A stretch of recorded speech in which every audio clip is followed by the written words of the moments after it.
Good morning, and you're very welcome to this morning's Signpost webinar. My name is Pat Murphy, Head of Environment Knowledge Transfer with Teagasc. Slurry is one of the key challenges that our farmers face from an environmental perspective.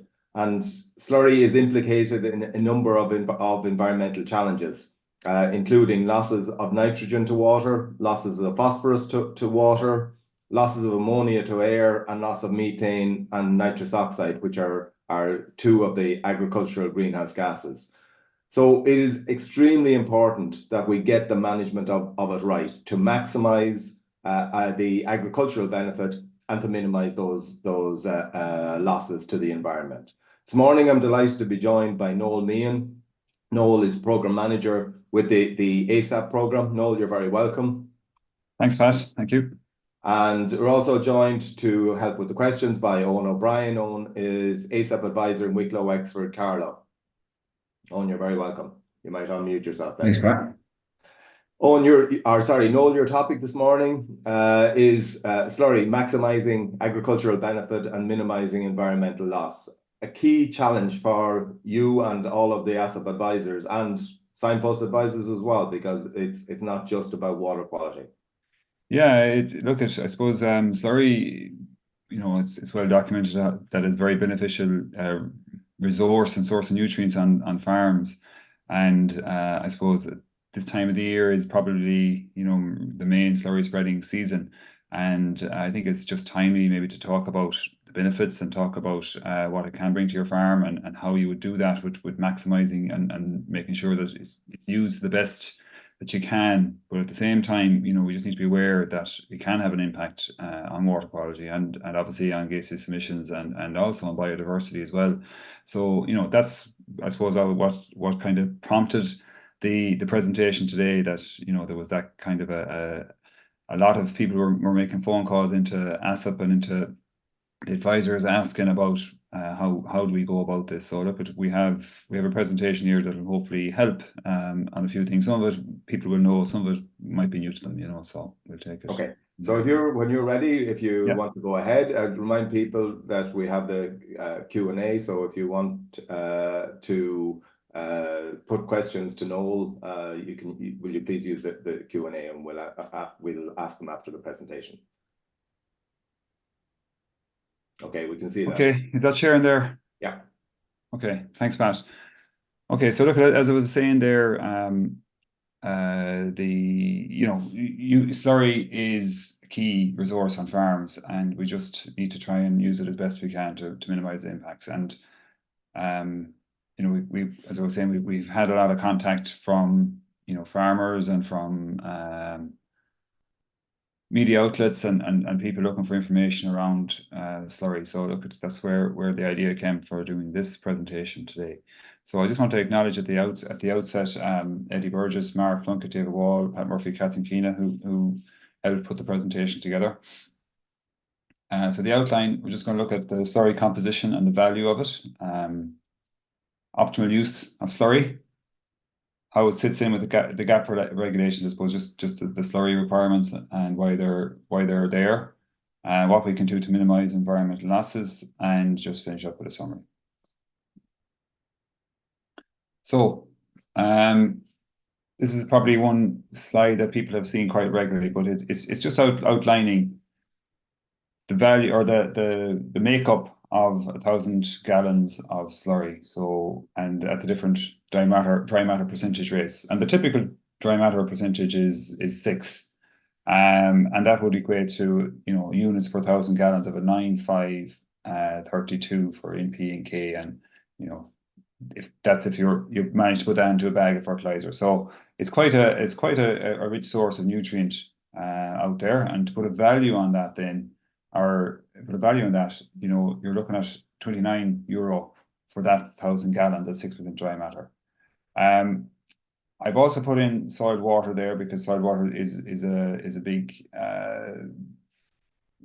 big source of nutrient as well, and can have quite large volumes of soil water on farms. And the value there for it is 4.75. So again, it has nutrient. It's not just water. It does have a nutrient content, and you know, it needs to be treated as such that there is nutrient in soil water when we use it, and that it needs to be used as carefully as you'd use slurry. And the value for that is €6.80 for 1,000 gallons. But I suppose, you know, maybe to people would say, well, my slurry is thicker or my slurry is thinner. There is a way of doing that, and that's testing what your dry matter percentage is.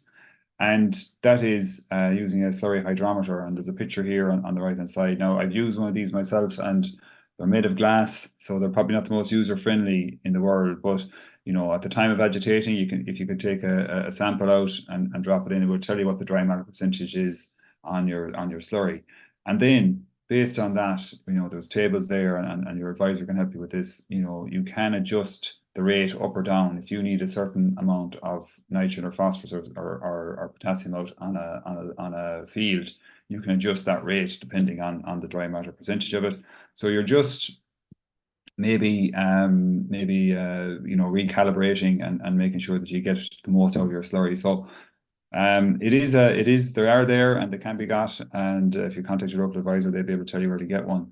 But they are made of glass and can break quite easily, so just be aware of that. But again, I think it's important that people get a better handle on what their slurry is, because it changes from year to year. Depends how much water needs to come in to help agitate the tank and so on. That might be the problem. So I think that's the first thing that we'd look at. And again, just to reiterate the point that it is quite valuable. €29 1,000 gallons is quite valuable. So then, you know, when and how to maximize your slurry, and again, this may be familiar to people, but we have a range of scenarios here across summer and spring and summer, and across the different application rates. So splash plate, dribble bar, trailing shoe, and injection. And I suppose it's no surprise to the listeners there that we have a range of availability of nitrogen across summer and spring, particularly with the splash plate. You have a 3-unit difference there, 6 units to 3 units if you use it in spring. But I suppose when you look at the technology that's available, you can see that using a trailing shoe in springtime is a 9-unit of in per 1,000 gallons is what you're getting there. So I think the message is that using a splash plate and using it in the summertime, you're losing a lot of your nutrient via volatilization, and you know, that's money that's literally going up into the air on you, and it's obviously ammonia as well, which is a problem gas. So you know, the technology is well tried, well tested, and I suppose it's been rolled out more and more comprehensively by legislation. With the cohorts of farmers that are going to be mandatorily required to use it. And you know, it is a 6-unit gain by using slurry in the spring with a trailing shoe versus slurry in the summer off a splash plate. It does help to reduce ammonia loss, so up to 60% reduction as ammonia loss to the atmosphere using less. So that's a quite significant reduction, and it is one of the main pillars of how we reduce our ammonia losses to the atmosphere from the agricultural sector. And I suppose the other win out of this is because you're utilizing more of the nitrogen fraction, you get more value of your slurry, and then the knock-on effect is that if you have more nitrogen from the slurry, you should be able to lower your chemical in requirements on the back of that. There's a lot on this slide, but I think it's just to try and highlight the fact that, you know, when you're spreading your slurry, that you need to be aware of how you maximize it and matching applications to grass in demand. And I suppose just on the left hand side, if we look here, we have the typical grass growth curve for 2020, 21, 22, 23, and the 5-year average. As you can see, that it's pretty much, you know, it doesn't change a whole lot, you know, across the years. So the range is very tight on there, and you can quite clearly see on the graphic that it's really towards the latter half of March that we really get the surge in growth. So I suppose, what does that mean? If we look at January week 3, so that would be when the close period has ended and people are starting to go out, and you know, you look at maybe around 15,000 gallons per acre of a slurry application, which would deliver 17 kilograms per hectare of in application rate. How long will that what with the growth rates that are there, and they're quite low. They're only in the early mid 5s, 6, 7s, that kind of thing. It will take up until the end of February for that, give or take, that 17 kilograms of nitrogen from the 1,500 gallons to be utilized up. And that's a quite important point to make, because if you have a higher application going out 2,500, 2,500, 3,000, you have a lot of nutrient going out there with a very low growth rate, and the potential for that to be lost is quite high. So I think the message that we're trying to get across here is that you need to match your application rate to your application of slurry to the growth rate, and where you have to go out in the in late January, early February period, that you need to be putting out a lower volume or lower rate of slurry, just to make sure that you give it the best chance to be utilized up. And then, when you come out later in the year, in towards into March or early April, when the growth rates really kick off, as you can see, here the growth rates are really kicking off. That's when you can go with your heavier applications, and that's when you get the most utilization of it. So I think that the message out of this is just be aware that the growth rates are quite low. If you do have to go in this time of the year, that you put a light application, and then once the growth rate hits off, you can go with your heavier application. So I just for a minute going to talk about a little bit of research that came in from the ACP, and it's comparing organic P versus chemical P. And how its susceptibility to loss via water, and it's just a bit of research from Teagasc Agricultural Catchments Programme. We had 5 treatments: chemical P, cattle slurry, pig slurry, hen manure, and a control which got no fertilizer, and it was on 4 different types of soil, and it was analysed for Morgan's P and for extractable P, water extractable P. So that's, I suppose, mobile P or plant available P. And it was an analysis of 70 days, and with different responses across different organic manures were recorded. And I suppose the riskiness and uptake depends on the soil type and the soil P level before application. So I'll just get into a little bit of detail on that now with you. So what we have here is 4 soils with a low initial soil P test to Morgan's P test. Soil A, B, C, and D, and you have your starting point, control, chemical, and so on down across.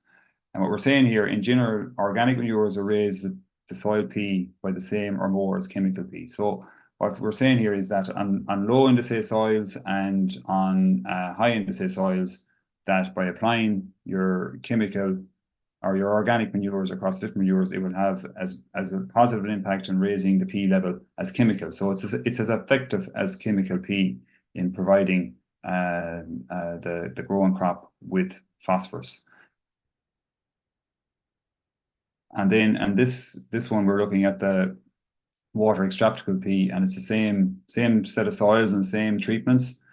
And what we're finding here is that soils that receive chemical P have a higher risk of P loss than organic P in both low and high scenarios. So what we're looking at here is that the chemical P, the risk of loss of chemical P across the different soil types is slightly higher than it is from the cattle, pig, and poultry manure. So what we're saying here is the conclusions that organic manures are as good as chemical P and probably safer, provided they are applied at the right time and place, etc.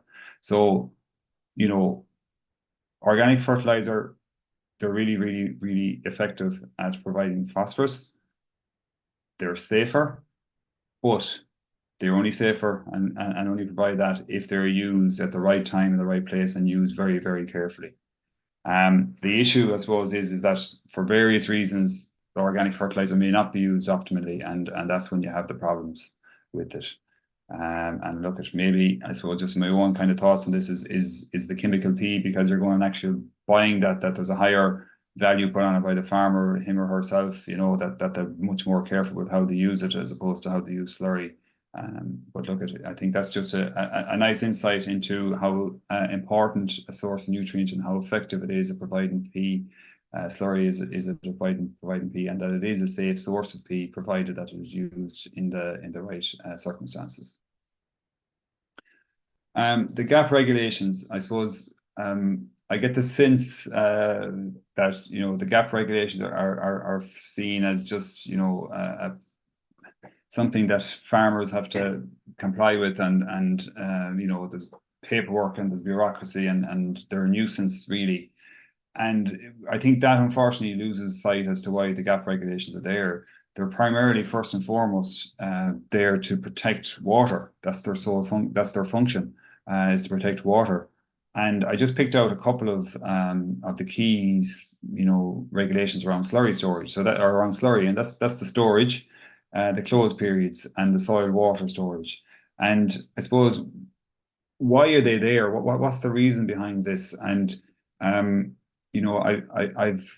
spent many a day, many an hour, talking to farmers about the closed period, and what farmers feel is the injustice of it, and that the weather is very dry, could be very dry, and the ground conditions are perfect for putting out slurry, and why can't we go? And you come to this time of the year and you have maybe less favorable ground conditions and more risky, more of a better chance of going out with rain and so on. But I suppose the Agriculture Catchment Programme, this is a paper that was done by Maria Shore, have looked into this and looked into it very carefully across 4 different catchments, 2 grassland catchments, 3 grassland catchments, and an arable catchment. And across the 4 catchments, you can see that they looked at the closed periods and looked at it across 2011, 12, 2013, 2014, and recorded the total phosphorus that left the catchment during the closed periods. And what you can see is that in the closed periods, that there's a higher, more spikes that happen during the closed period of phosphorus leaving the catchments. You have an exception here in 2011, 2012, where you had a very wet 2011, 2012, and that drove up during the summer months. But typically during the closed period, you have the highest level of phosphorus loss. So that's during the closed period when farmers weren't putting out slurry on the ground. So if you had added an additional loading of slurry onto that ground during the closed period, you'd have probably an additional level of phosphorus being lost. So the idea, or the conclusion, is that a disproportionately high nutrient loss occurs during the closed period.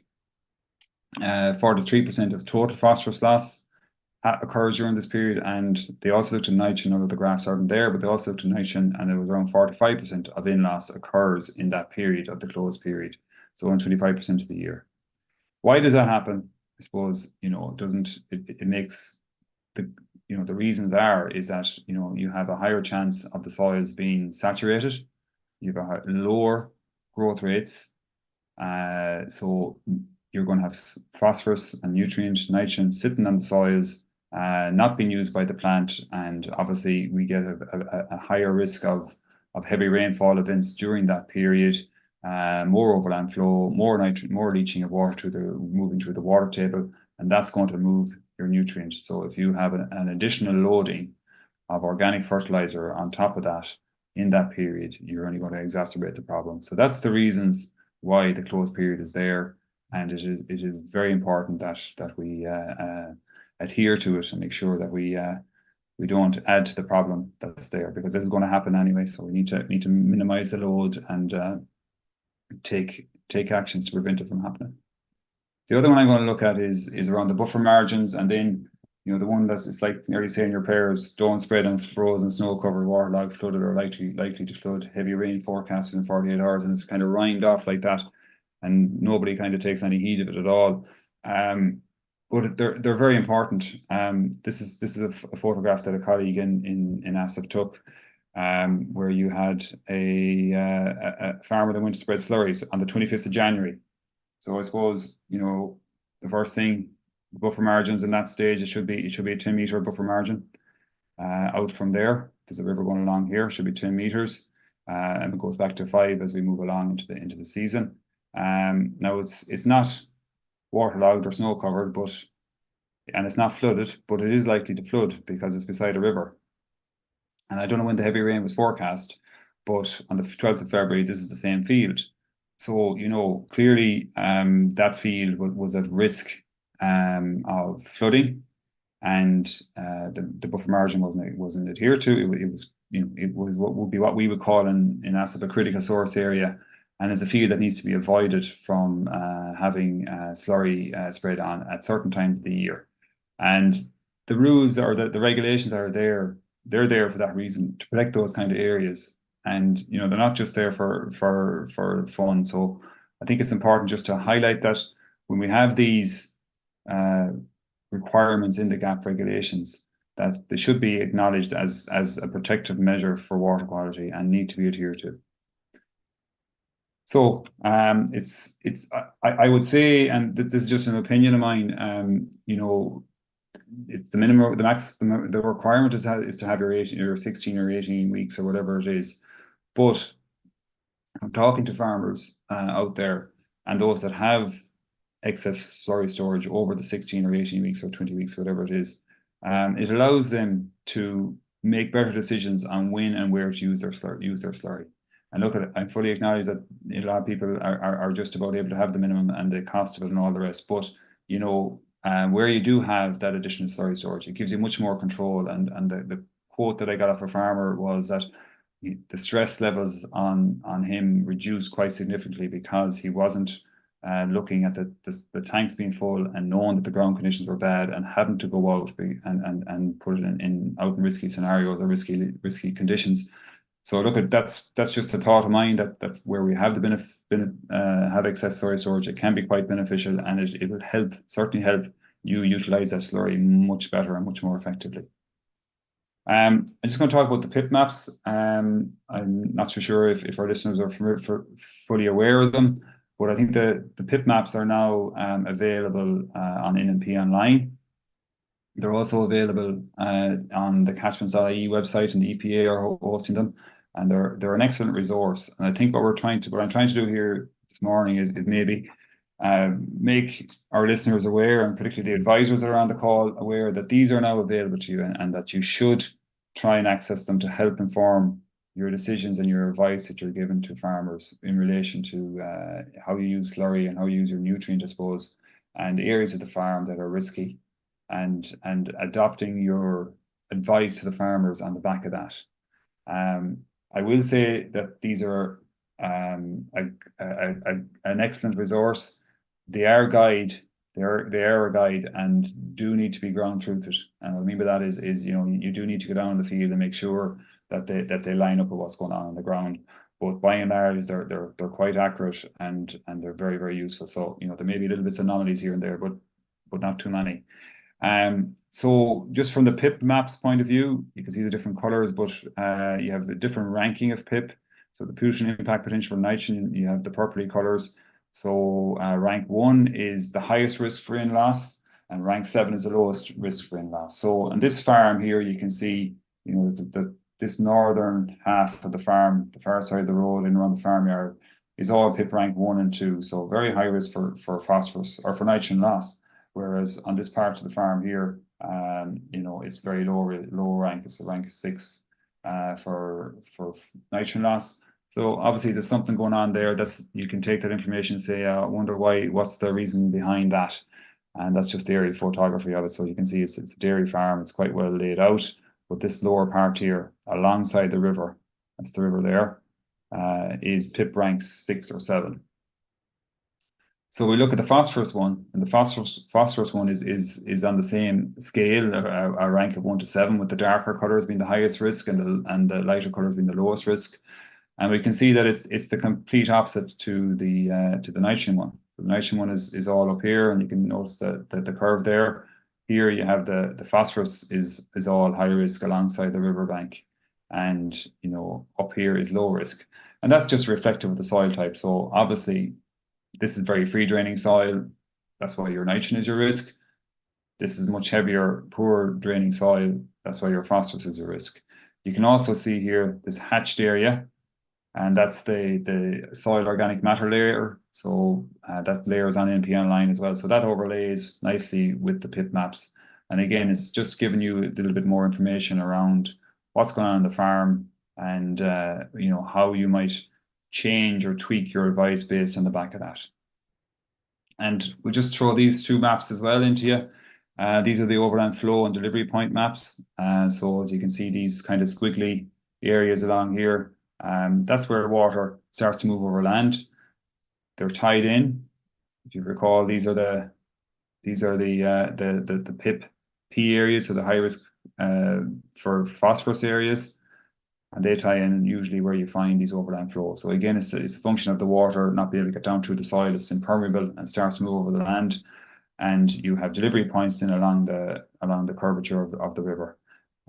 So again, these will provide more information for the advisor and for the farmer as to how to make decisions around what they should do with their slurry and their nutrient at certain times of the year. That's the organic matter layers. I spoke about that already. And I suppose where we've gotten to now is we have the PIP maps on NNP online. So we can now use the PIP maps and in conjunction with our soil maps, so our soil fertility maps, to help make better decisions. So you can see on these that you have a phosphorus issue, you have a pH issue, and you have a K issue on the northern part of the farm. So that's all high risk for rain loss. And I suppose where the temptation is that you would compensate for poor soil fertility with increased nitrogen loading to compensate for that. But where you don't have the proper pH, the proper P, and the K, you're not going to be you're not at optimum soil fertility. So you have a greater risk of excess nitrogen being applied to make up for that, and you have a greater chance of nitrogen leaching. So I suppose what we're coming at is now with the PIP maps, we know it's risky for rain loss. We also know from the soil fertility maps that it is not at optimum soil fertility. The advice needs to be changed, or it needs to be put to the farmer that it's your soil fertility that you need to fix first before you go adding additional nitrogen on it, and therefore you're reducing your nitrogen at risk of being leached down through the soil profile. Likewise, down here in the southern part of the farm, where you have those overland flow pathways and your heavier soils, that photograph I showed a few minutes ago, really you shouldn't be going anywhere near this with slurry anywhere at all until later in the season when the weather dries up that little bit. So you'd be advising the farmer to avoid this area down here with your slurry applications, because it is at higher risk of nutrient or at overland flow and nutrients being washed into the river. Those PIP maps are available on NNP online, and they're also available at catchments.ie or at that web link there. So how can we maximize slurry use? The importance of nutrient use efficiencies. We need to reduction in nitrogen use and nitrate losses. That's what we need to do. So the right time, soil temperatures, 5-6 degrees and rising. Soil moisture deficit. So this is what we spoke about. Is the soil at saturation point, or is it close to saturation point? And then obviously with the converse, where you're at drought, is there rainfall forecast, and what's the growth rates like? And I suppose we all live in the real world a little bit, or I hope we do. And other factors influence these. So have you sufficient slurry storage? Are you able to hold on until you get the temperatures a little bit better, the soil moisture deficit a bit better, the growth rates are a bit better? The contractor availability is a big problem. The contractor will come and say, yeah, I can go and do that for you tomorrow, and that's it. You have to take them or leave them, and if you leave them, you mightn't have them back for a fortnight or 3 weeks, and you could be in big bother. So obviously the contractor plays a big part in this, and then obviously the farm workload as well. We're in the middle of calving period at this stage, and farmers don't have time to be maybe worrying about slurry, and they just want to get it out and get that job done. So look, I suppose what I'm trying to say is insofar as we can as farmers and advisors, that we try and tick as many of these boxes as we can before we go and put the slurry out. But notwithstanding the realities of the work pressure and the circumstances farmers find themselves in. And the reason why we're looking at the right time is, again, this is just a similar slide I had earlier on. The growth rates, in the early part of the year just aren't there. It's really around Paddy's Day that we get to the point where the growth rates start to take off, and that slurry is being utilised most effectively. The right locations. So we're looking at our drier fields, watching out for critical source areas, like I showed there on the PIP maps, PK and pH. So you want your soil fertility optimal. I suppose the use of umbilical and low pressure tires, and they're becoming much more prevalent and much more popular. And I suppose while they're a great advancement in technology from the point of view of application rates and getting slurry out quite fast and covering a lot of ground, I saw a quote from a contractor in one of the media outlets that saying how great it was that the umbilical systems were there, because it meant that they could get on ground that was that bit wetter and get the slurry out. And I suppose from a contractor point of view, he's absolutely right. But I suppose I was just in my own head saying, if the ground is wet like that, if it's close to saturation and you're putting 1,000, 2,000, 3,000 gallons of slurry out on that, and you get heavy rainfall, you have a very high risk of that slurry being lost. So while the umbilical is very good, and is a positive technological development, we just need to be aware that wet fields are wet fields and are highly risky for nutrient loss. And if we're advising or talking to a farmer as advisors, or if there's any farmers on today, you just need to be aware that the wetter the soil, the more and if you get heavy rainfall, the more likely is that slurry is going to be lost. So just be aware of that.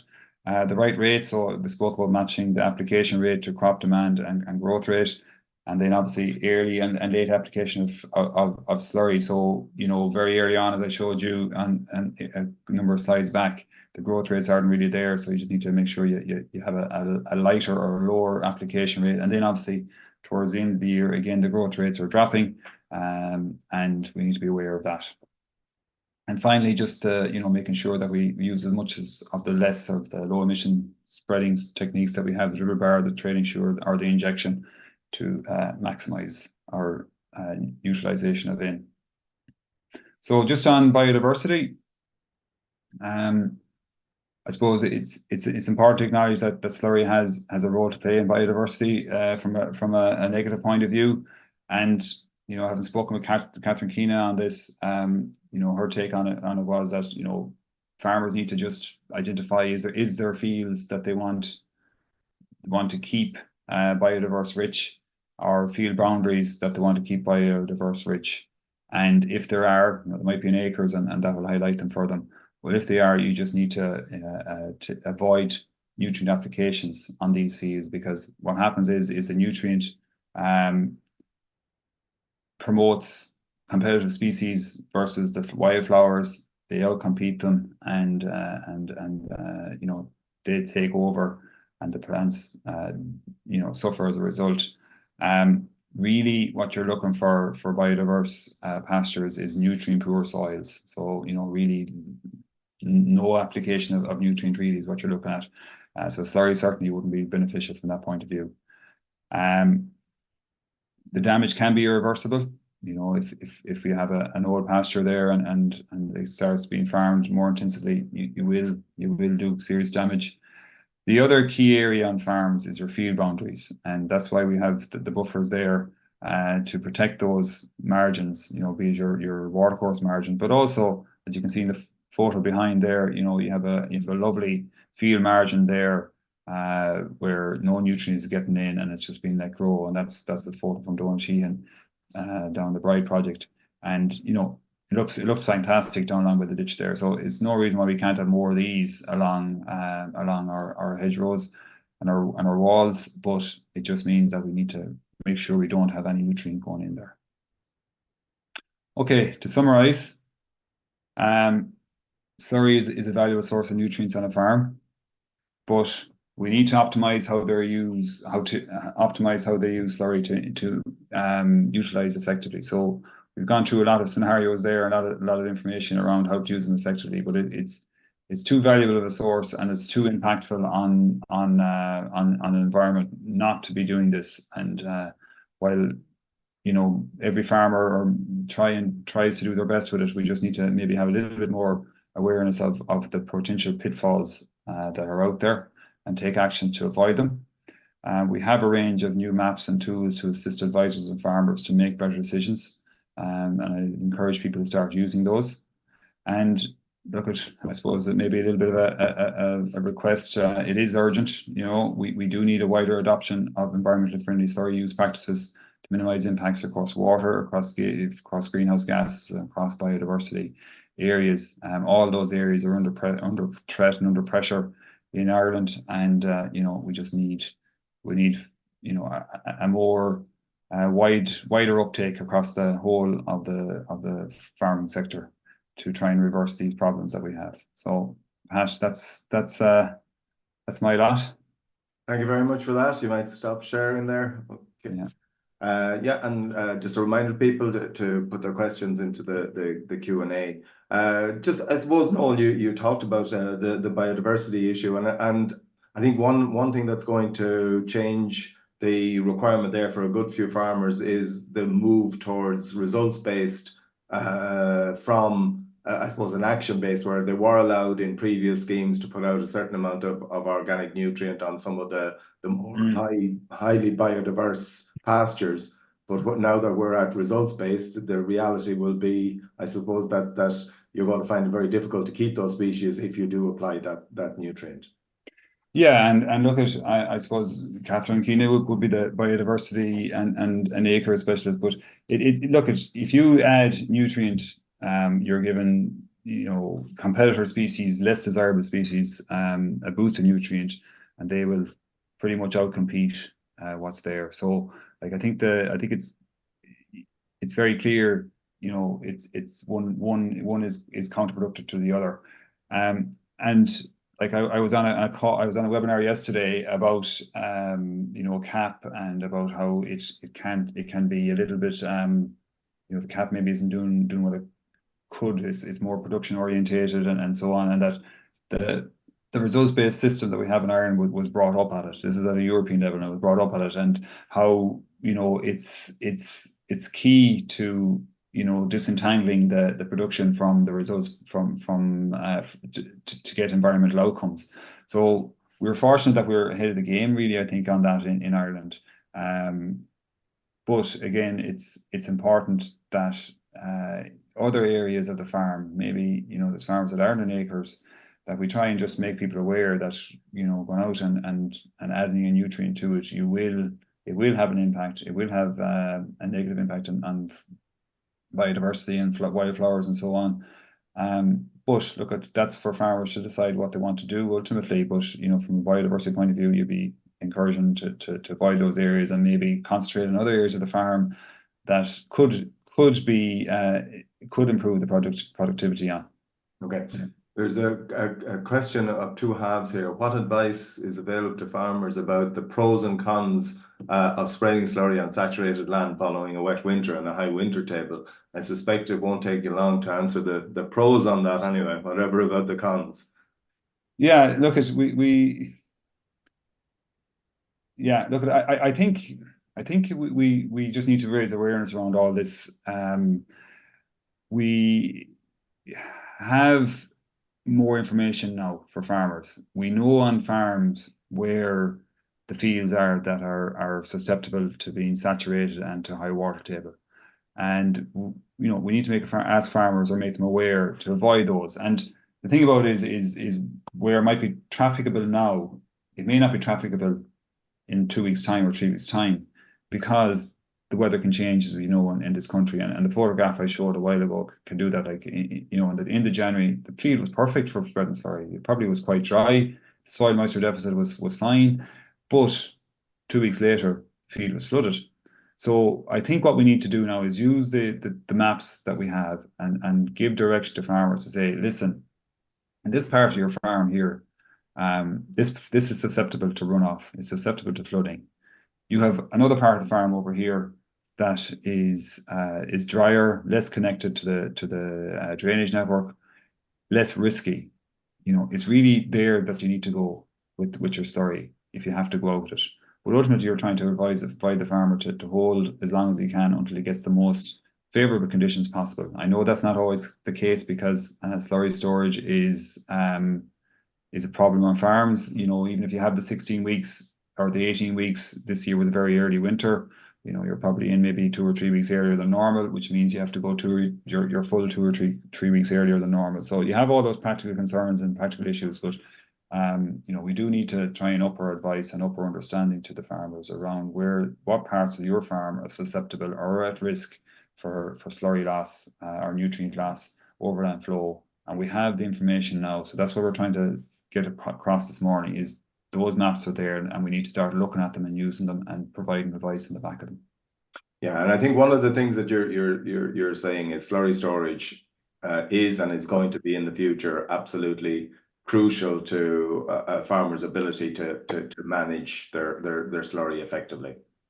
Yeah, and you look at climate is beginning to bite. You know, you can certainly see that you have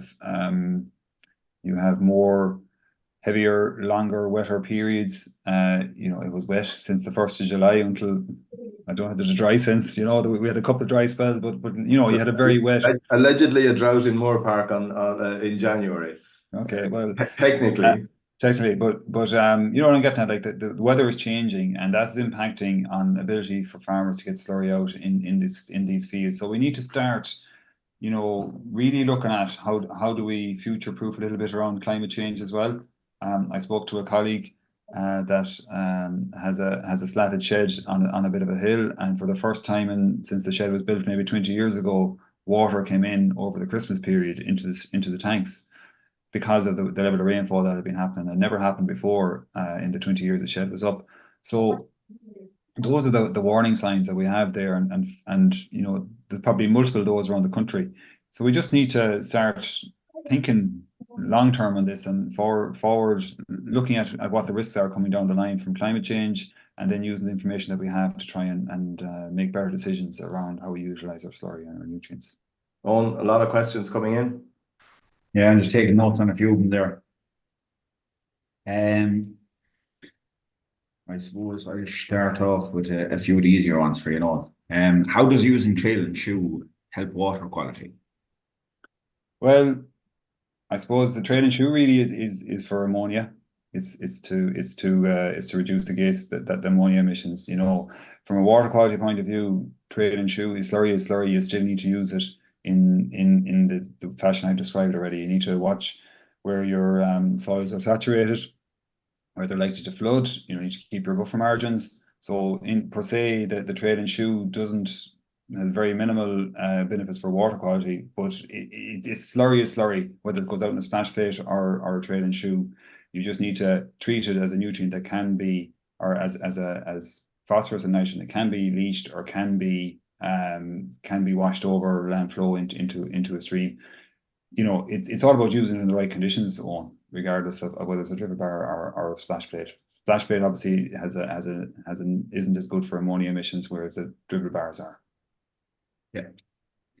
Another one in there, I suppose, given the weather that we're having, advice to farmers with saturated land and full tanks. Yeah. I guess the advice is, you know, you try and find your driest, least connected field, and you relieve the pressure. Get out a couple of loads that maybe gives you a week or a fortnight, and you'd hope that maybe the ground conditions will be better in a week or fortnight's time. You know, other than that, you're looking at sourcing another tank and moving it somewhere else, something like that.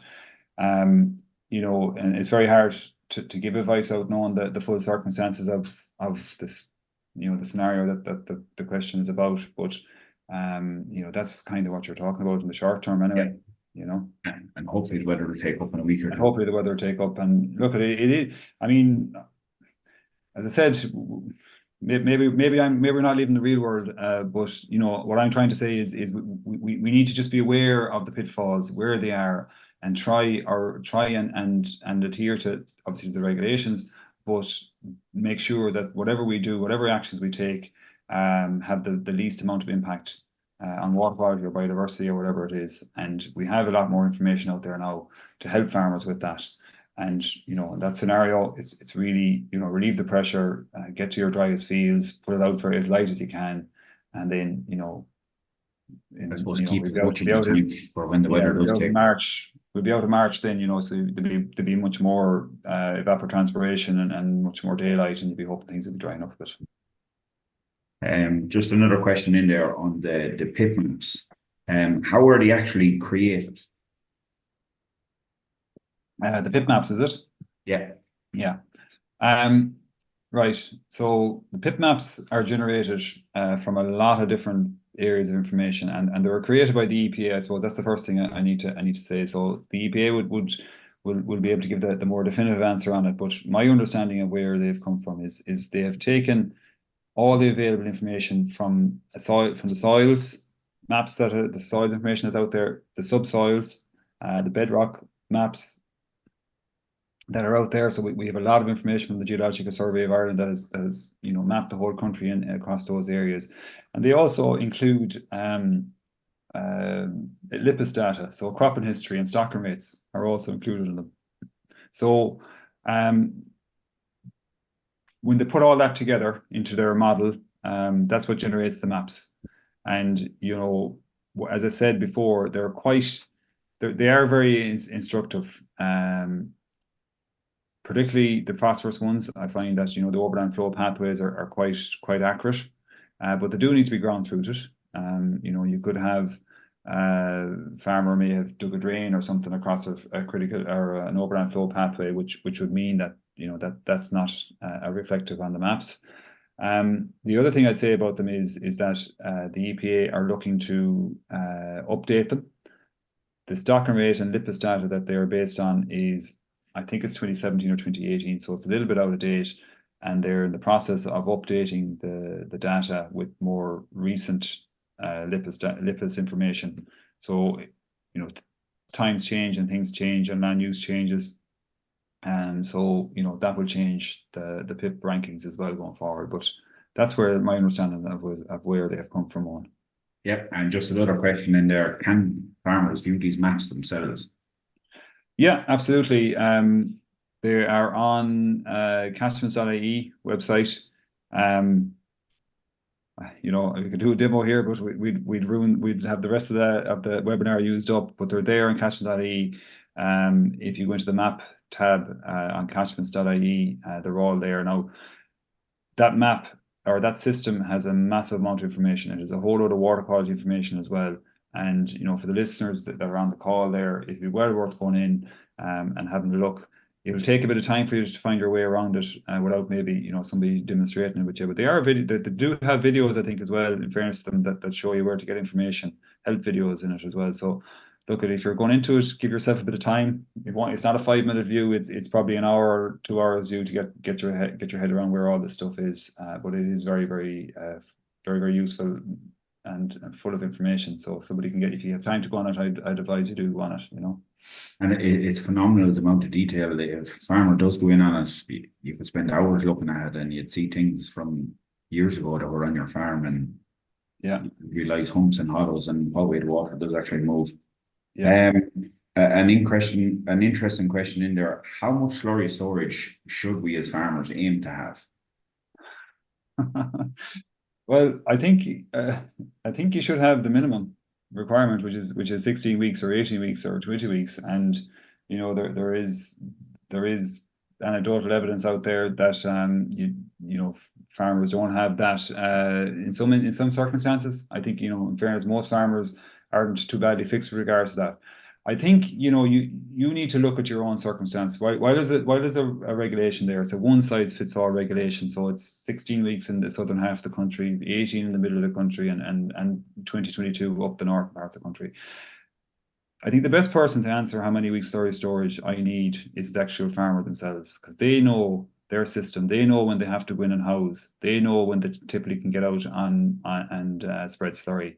And if you feel that you're not able to, that you're putting slurry out in less than favourable conditions every year, well then, but you have the minimum requirement, well then maybe you do need to have additional slurry storage. And the example I gave of the farmer that put in additional slurry storage, he had the 16 weeks, but he felt this time of the year that he was under pressure with calving. The ground conditions weren't just ideal, and he was just stressing himself out constantly around what do we do with the slurry. He went and put in an additional 4 weeks, and he said the weight that lifted off his shoulders was unbelievable, that he didn't have that stress and that he was in more control and was better able to use the slurry in a way that he wanted to.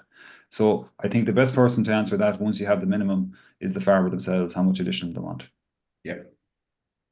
So have the minimum, but decide yourself then after that. Yeah.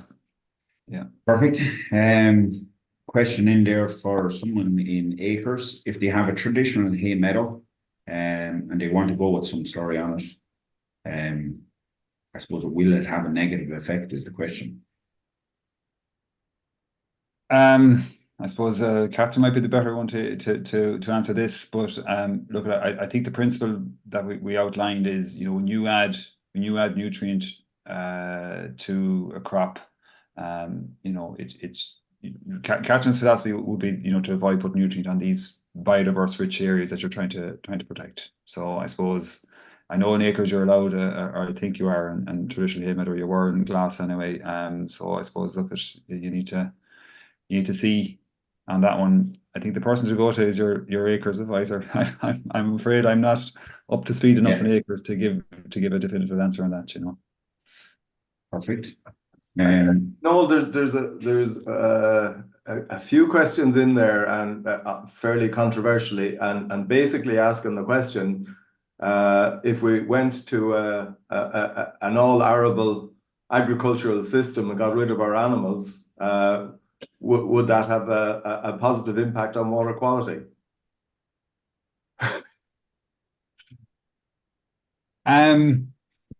Yeah, that's a fair shift in policy there, but the reality the answer is that it would have problems as well in all arable, because, you know, the tillage areas are typically in the free draining areas, and we know from work in the Slaney and the Barrow that nitrogen is a big problem there. And we also know that, like, it's coming across from all the enterprises in the Slaney and the Barrow. So it's your grassland and your tillage. But tillage, you know, you need to have your cover and catch crops in to mop up nitrogen to prevent nitrate leaching. You need to have your you know, in the winter period or the autumn period, if you have bare soil and you get heavy rainfall, and, you know, Wexford and Carlow got plenty of heavy rainfall this autumn, and you start to get soil moving. So if you have loose soil, you're going to have soil moving with water and getting into the drainage network. You know, you've often seen the Slaney and tributaries of the Slaney with little brown colour on it. That's soil getting in from tillage fields. And I think the other side of it is if we shifted on our heavier lands into tillage, we'd have massive problems with soil loss, with soil degradation, and with phosphorus and sediment into the rivers. So I think really it's a very simplistic view to think that a shift to tillage would do anything. I think it quite the converse. I think our grassland agriculture is probably heavily protecting our water quality. I think so, and like, I mean, there's a bit of research from the catchments program where a farmer did a reseed. So a reseed is where, you know, putting grass back into it, but there was a massive spike in nitrate from that reseed. It was only in a couple of acre fields, and there was a massive spike. If we went and ploughed up all the permanent pastures or a lot of the pastures that are around there, you're going to have a massive spike in nitrate from that release, because there's a lot of nitrate in the organic matter in the soils that is existing there, and reseeding or ploughing up releases that. So, you know, I think the unintended consequences is what we need to watch out for, you know, with things like that. A question: Do Maca swivel spouts qualify as less? I'm not familiar with No, I don't think they are. But I don't know. So just there was a couple of questions early on in relation to some of the number of products, and it's that will reduce methane in slurry, and there's a number of technologies, I think, coming down the line that are showing significant potential in that space. It's something we will go into, I think, in a later. I look at it, I kind of avoided it, to be honest, because I wouldn't be an expert in that, but I know, you know, Dominica Crowell, I think is the person who does a lot of that in Johnstown Castle. So, you know, maybe it's one for another day that we specifically around slurry additives and their benefits might be a topic for the webinar at some stage. Yeah, and there's a question there, again, it's probably one that we're not overly familiar with, about any thoughts on slurry separation for nutrient management. But again, I think it's one that it's difficult enough to see how it's going to improve things massively, because you still end up with okay, you're removing solids, the majority of your liquids are going to contain your nitrogen, and a lot of the solids will go in with phosphorus. But I still don't see, you're going to have 90% liquid still there, which has to be spread. I don't think it's much of a solution for anybody. Yeah, look, a nutrient is nutrient, whatever form it is in, and you need to use that nutrient at the most beneficial time from an agronomic point of view and from an environmental point of view. So, you know, in theory, you know, a dry solid fraction of slurry is probably more stable, but if it's put out in the wrong conditions, it can still impact, you know. So question in there, should there be more training around slurry use and slurry application? Yeah, look, I suppose there isn't any specific training per se that's out there, but I think, you know, what we could really benefit from is just maybe a reset on the whole thing. Like, the regulations have grown so much in the last 4 or 5 years in particular, with all the additional measures that have been added on. And I'd like to bring us back to the basics. And the basics are having your slurry storage, your minimum slurry storage, and having it fit for purpose. And then when you are using your slurry, that you adhere to the buffer margins, and that you adhere to you know, the rainfall forecast. I think people just ignore the rainfall forecast. Like 48 hours is what they say, but really, you know, I'm not so sure that's 48 hours. You know, will do the job, and all those things. So we need to get back to the basics and start looking at those. And maybe it's a reset we need on there around that we remind people, because I think there's so much being thrown at them that they've forgotten, or maybe not forgotten, but maybe not given as much store to the basics around buffer margins and spreading times and slurry storage that should be there. So, you know, I think there's room for improvement definitely on it, but I don't know, is mandatory training or that the answer? I think it's more raising awareness and getting back to the basics. Yep. Okay, I think we're hitting our time limit there. I would like to say thanks very much to Noel. Hugely important issue. I think we've to resolve a lot of our environmental issues in agriculture. Slurry is going to be one of the key elements to doing that. So thank you very much for your presentation. Eoghan, thanks very much for the questions. Just a reminder that next week we're dealing with what is again a really important topic. We saw earlier in the year that the HSA had a campaign around health and safety, particularly in relation to the calving period, and conducted a lot of visits. So next week we've John McNamara and Francis Bly looking at managing health and safety on the farm in the busy spring period.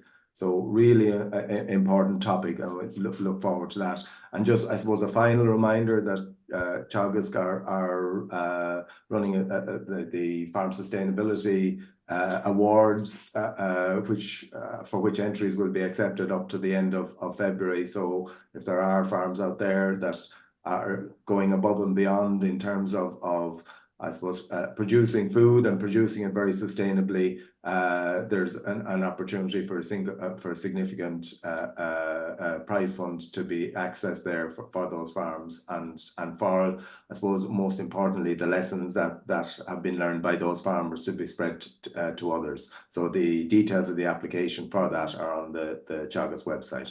So until next week, thanks again to our speakers. Thanks to Eoghan for all our work behind the scenes, and hopefully we'll see you again next Friday. Goodbye. Bye.